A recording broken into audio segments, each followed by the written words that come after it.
You may have a better chance of getting hit by a meteor than winning the lottery, but that temptation to win the big jackpot is hard to resist. 3 days wasted looking through 200,000 lottery tickets. Those weren't the lottery tickets. That was a test. These are the lottery tickets. After all, what harm could spending a few dollars do when the right ticket could completely change your life? Well, more than you think.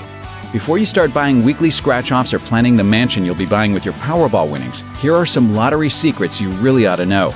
Preying on the poor. States run their lottery programs because they consider it a harmless way to make money.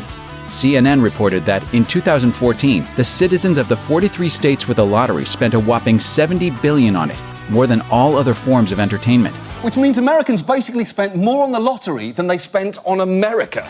But the spending isn't distributed equally through the classes. North Carolina found the poorest counties had the highest lotto sales. Out of the 20 counties with poverty rates higher than 20%, 18 had lottery sales topping the statewide average of $200 per adult. In other words, poorer people are more likely to spend money on the lotto because it represents a dream to get out of poverty. The government isn't completely innocent in giving poor people this dream either. The lottery has been accused of targeting low-income communities through their advertisements. Can I ask you, if you won all the money, what would you do with it? Bunch of hookers and cocaine. Oh, okay, that's not good. We were hoping for a different answer. A Carnegie Mellon study found that lotteries set off a vicious cycle that not only exploits low-income individuals' desires to escape poverty, but also directly prevents them from improving upon their financial situations. So states may be increasing their money flow, and that's good, but they're doing it by keeping poor people poor. That's not good. Scratch-off blues. People don't just get hooked on the regular pick-your-numbers lottery. Scratch-offs are huge business. A common assumption is that since the payouts are smaller, the chances of winning are better. But no, all lottery chances are objectively horrible. Down to my last lottery ticket. Cherry. Cherry! Mule. Crud. In New York, the scratch-off with the best payoff averages a payout of 88 cents per dollar. This $30 win $1 million a year for life ticket is so good, you'll only lose $3.60 every time you play. That's still a lot better than the Lucky Tripler, a not-so-lucky dollar scratch-off that pays out only 59 cents on the dollar. Most of the scratch-offs in the $1 to $10 range pay off around 61 cents per dollar, making them at least the second worst investment idea ever. Ah, once again, the conservative sandwich-heavy portfolio pays off for the hungry investor. Oh, I'm ruined! The lottery tax. If the government called the lotto by its proper name, sales wouldn't be soaring, because the lottery should be called a tax. For starters, according to a 2002 paper by Professor Ross Rubenstein of Georgia State University, the lottery basically taxes you just for playing. Although purchases of lottery tickets are voluntary, the implicit tax on a dollar spent on a lottery product is not voluntary, just as sales taxes paid on purchased goods are not voluntary. But some analysts go even further and argue that the lottery itself is a tax, working the same way as an income tax or a property tax. Only instead of an income tax where the government gets paid proportionately to what people make, the lottery taxes the poor by a ridiculously high margin.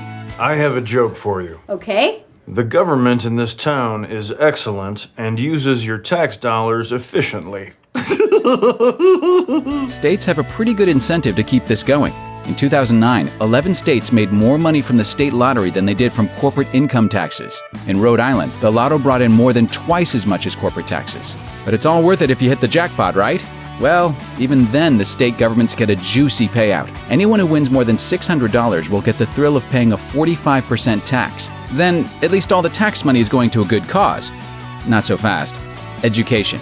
Okay, so the lottery is not good for poor people, but it's helping schools, so we can't get rid of it. Think of the children, right?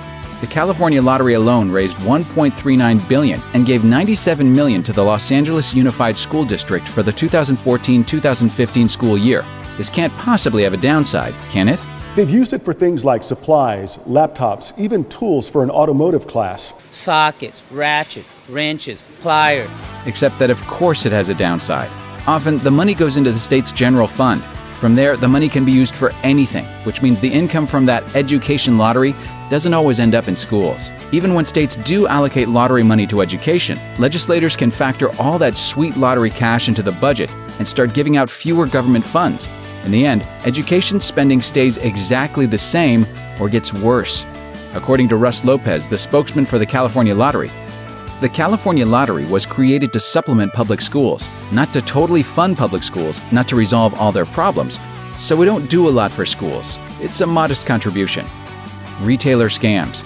Okay, the odds aren't great, and the wrong people are targeted, and schools don't actually get much of anything. But at least lotto winners get the fun of cashing in their tickets with no problems, right? Of course not. Lottery retailers scam people all the time. This isn't some ingenious number-running business. It's a pretty simple con. They just lie. Retailers will often take the winner's ticket and say, "This isn't a winner." Then the retailer keeps the ticket and cashes in the winnings. It's not quite a brilliant scheme, but it works. Several states have had to conduct sting operations on retailers where customers have complained. The undercover cop gives the clerk a marked ticket and arrests them when they try to claim the winnings. They found the store owner did scam the developmentally disabled woman out of her lottery winnings. Sure, that undercover cop might not get the same bragging rights as the guy who, say, infiltrated a Mexican cartel, but it does curb the rampant scamming. Winning to lose.